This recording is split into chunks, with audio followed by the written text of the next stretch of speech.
What is up, YouTube? How's everybody out there doing today? So today we are back on a C7 Corvette. We actually had a really nice, I don't know if you guys checked out my Instagram yesterday and some of my Snapchats, we had a very nice 2017 Grand Sport come down from Connecticut, about a 3.5 hour drive. Drove down here in the morning. We installed some Corsa headers and a Corsa X-pipe on that car for that customer. Awesome setup. Corsa makes a really great product. I'm not getting paid to say this. I'm just saying, like, when we hooked this all up, it was very nice, wasn't it, Mitch? It was very nice. It was a very nice setup. Very easy to set, to put on. Very nice setup. It looked very clean. We got him running and good and got him home in the same day. He actually got quoted 12 hours from another shop. He got quoted 12 hours to do the job on a C7, a header job. It took what, Mitch, what did it take you? I mean, Mitch pretty much did the whole job. About 4.5. About 4.5 hours, and that's with taking the original manifolds off and putting a whole new exhaust system on. That did not include tuning, though, but just the labor part of it. But Mitch did a good job yesterday.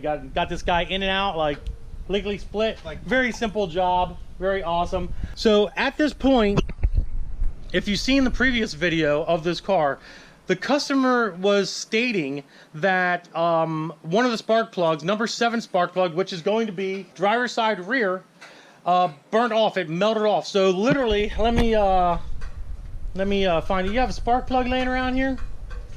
Yeah, there's one right here. Oh yeah. Anyways, that's the one I just took out of number 7. This is number 7 spark plug out of this car right now. As you guys can see, maybe you can, maybe you can't. It is oily. There's a lot of oil on this. It's not fuel. It's definitely oil.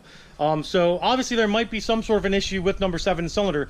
But basically what I was getting, I'm kind of getting off a track here. Basically what I was saying was the original spark plug that was in this car did not have a strap, did not have an electrode, did not have a porcelain, did not have anything. It was completely flat. There was nothing there. Made the customer think that there might be an issue with that cylinder. Possibly the car was running lean on the tune maybe, or some other instance that could have been an issue with it. So at this stage, what we're going to be doing, Mitch is going to take all the spark plugs out of this car and check them all. We're all going to, we're going to check all the spark plugs, make sure, see what they look like. This might be the only one that's oily. It might not be the only one that's oily. We don't know yet, but once we get the rest of them out, we'll know. Of course, Mitch is wrapping the car. We definitely don't want to scratch paint or mess anything up on this thing, right, Mitchell, man? You got it. So he's wrapping the car. He's getting all the spark plugs out of the vehicle. We've got all this side's all out here. Let's look at these. They're numbered. Oh, look at that. Yeah, they're pretty much all a little oily. Wow, that's really oily, dude. What the heck? Look at this one. So Mitch was nice enough to number every one of them, but yeah, that's I don't know about that. That seems kind of weird that they're so wet like that. You know what I mean? That one's kind of dry, actually. This one is that one's kind of wetty. What number is this one? Number 1. Number 1's kind of wetty. Number 5, it looks like. 5's dry. 5 doesn't look that bad. And then, of course, we have number 3, which is a little wet further back. And then we have number 7 as well. So what we're going to do is, once all these spark plugs are out, we're going to put number 7 atop dead center. We're going to use this leak down tester to test. I guess we might as well do every cylinder. What do you think, Mitch? Yeah. We're going to leak down every single cylinder on this car. It is a high horsepower build, so anything of a number of things could have went wrong with this car. So what we're going to do is we're going to leak down each cylinder. We'll put each cylinder atop dead center and put the leak down tester on it, and we're going to record the percentage of leak down that we have. And just to give you guys a little bit of an idea of how these work, is basically you put this dial to 0, then you hook your line up to your cylinder, and this will drop. Now normally you don't want to see anything past, I mean, technically on a new engine like this is such a new vehicle, it's not really that old, we shouldn't see any leak by. We should maybe see at most 12%. Anything closer to like 15 to 20 might be an issue, but I doubt we'll see that. We'll see what happens when we hook it all up. But this is the surefire way to see if there is an issue with any engine that you're working on. You can do a compression test, but the compression test is only going to tell you so much. If you want to actually see if there's leaks in the head or in the valves, if maybe a valve's bent or if the rings are bad in a cylinder, this is the surefire way to do that. All right, Mitch, can you do me a favor and hook up my air hose to this guy? We're going to dial this in. I will hook you. You will hook me. Got it? Boom. All right, go ahead and turn that up until you see that go to 0. Very slowly. It's going to go very fast. Not the other way. Here, you're going the right way, boss. Oh, slow down. Go right to 0. A little bit more, a little bit more. And that should be good. Now what we're going to do is we're going to hook that up to the hose coming out of there. And we're going to see what the drop is. So watch the gauge before you plug it in. Okay. You ready? Yeah.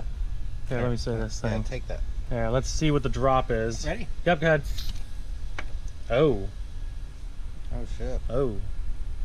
That's not good. Unplug that thing again. 30%. Let's double check. That's 30% loss. All right, let's reset. Go ahead and turn that dial, reset it back down to 0. Just to be on the safe side here. Oh, a little bit too much. I got excited. You're going the wrong way again. No. Oh, okay. Sorry. Ah, there we go. Right to 0. I mean, anywhere in the set is okay, but you want it as close to 0 as possible. That's showing 30 to 40. So I had it set at about 5, and it went up to 30, or it went up to 30 the first time, or at 0, and then 5 it went up to 40.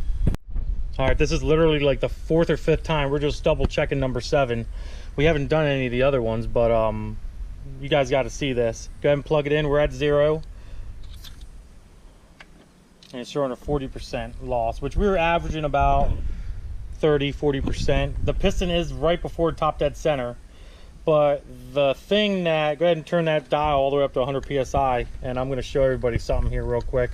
We might have an issue with the head, but you guys can obviously start hearing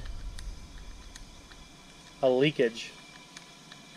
That's 100 psi, and it's definitely pissing out of there. So we're not really sure if maybe we have a bent valve or a valve issue, but this cylinder is at top dead center. So both of these intake and exhaust valves, you can get and shut that down.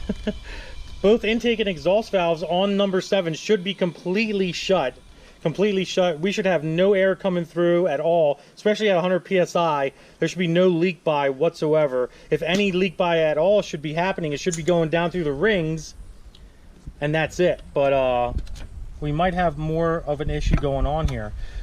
So we're just going to leave it at that for right now, because that was the problem cylinder. And what we're going to do at this point is we're going to end up pulling the head off of that side, right, Mitch? Well, Mitch is going to pull the head off of that side. What do you think of that? Gonna make it happen. He's going to make it happen. See what's broke, see what's not broke. Find out anything. We're going to go ahead, get the head off of this thing. In the next video, we're going to pull the head off. Look for any inspection of damage to the head or to the cylinder wall or to the piston. We might find something, we might not find something, but this is the proper way of going through testing everything before you start ripping cars apart and just, you know, looking for problems. Which, you know, we could easily tear the head off of this thing and, you know, probably find an issue, maybe or maybe not find an issue, who knows. But it's always good to do the proper testing beforehand to verify if there is something wrong or to see if there's an issue somewhere along the line. Now, the benefit of doing it this way is we know at 100 psi going through that cylinder, we know there's some sort of a leak getting by the intake valve, more than likely or possibly. So we could possibly have a bent valve. Now, if we wouldn't have done the leak down test and we just tore the head off and figured, oh, well, we'll look at the cylinder wall, see if the cylinder wall is messed up or something like that, then we would just see that. We wouldn't even realize that we might possibly have a bent valve. But doing the leak down test has kind of given us a little bit of an idea to also check the head as well, to make sure that if there is a bent valve, we find it, we fix it, and we address it at least, and make sure this car is going to be running 100% when it's all put back together again. What do you think? Mitch is extremely thrilled about working on the C7 Z06. Oh yeah, badass car. At least it will be. It will be, definitely. It definitely will be. We're going to fix this thing up, get it running good, get this thing making 1,000 horsepower. It's going to be freaking epic. Hopefully, once we get the head off in the next video here, hopefully, it's not that bad. What do you think, Mitch? I'm hoping not either. We're hoping. Hard to tell until we get in there. Yeah, it's hard to tell until we get in there. We do have a borescope. We can also look down in the cylinder, but I mean, we got to pull the head off anyway, so we're just going to go ahead and pull the head off regardless, and we'll be able to see it without a borescope. And that's, you know, the borescope is only going to show you so much going down the cylinder and looking at things. You might see a scratch or a this or a that. Some borescopes have mirrors on them where you can look up at the head, some don't. Mine personally, the one that I have cannot. It just looks down in the cylinder at the piston. You can only see so much. I've explained that in the previous video as well. So yeah, so next video is we're going to have this, take this head apart, take it off, look for any damage inside the cylinder, any wear and tear, and then go from there, guys. So I hope you enjoyed the video. If you did, do me a favor, give it a big thumbs up. Don't forget to subscribe. Instagram, Diablo Formula Racing. Facebook is also Diablo Formula Racing. Deuces. Deuces, guys.